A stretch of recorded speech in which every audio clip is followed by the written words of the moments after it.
Pag-abot kan dagmang na biyahero sa Bicol Central Station, piga-antisipara na po sa masunod na semana. Mga tricycle driver na nakapila sa terminal, pigpatanidan kan manehamiento dapit sa overpricing kan pamasahe sa mga pasahero. Yan ang tinutukan live ni Jessica Kalinog. Jessica?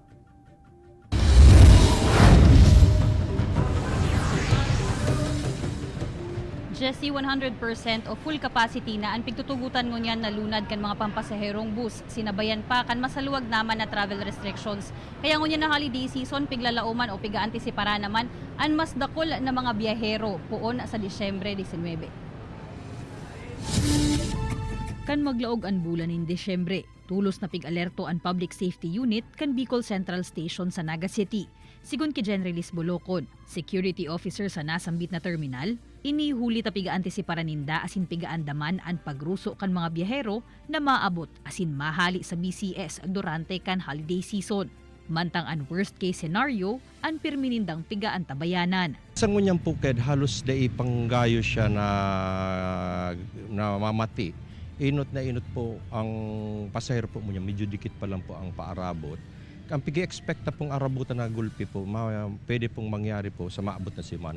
Pigpatanidan man ni Bolocon ang mga tricycle driver na nakapila sa bisinidad kan terminal na daiman pagsamantalahon ang pagruso kan dagmang pasahero para lang kawan ang singil sa pasahe o an overpricing.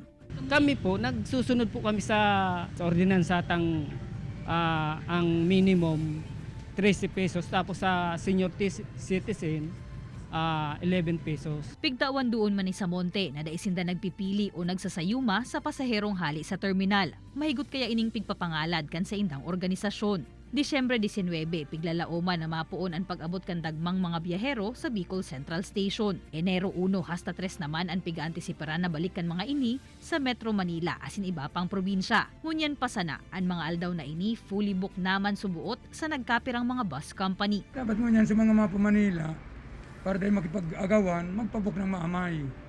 Para pag-abot di ba, sakay na lang sinda.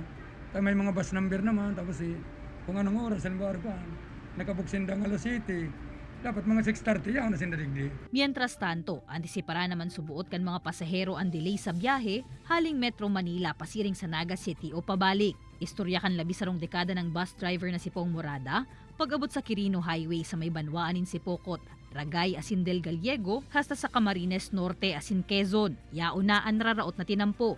Rason para luwayan nindaan padalagan, tanganing ini sa indang malikayan. Gawa kasi ng mga mga tracking, kaya nasisira yung mga daan. Wala naman nangyayari. Ang sinisira nila yung ayos.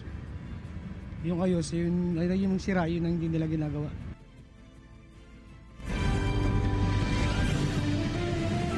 Ang dapat ko ta ng 8 hasta 9 na oras ng biyahe, Jesse, nagaabot nin labi 12 oras o labi pa. Apwera nga ni sa delay kan biyahe, antisipara naman subuot ang mas mahal naman na pamasahe na nagihiro sa 900 pesos hasta 1,300 pesos depende sa bus company asin sa klasikan bus na lulunadan. Marorumduman na pigtugutan na kan LTFRB ang taas pasahe ninhuli sa pagmahal naman kan krudo asin iba pang produktong petrolyo. Jesse?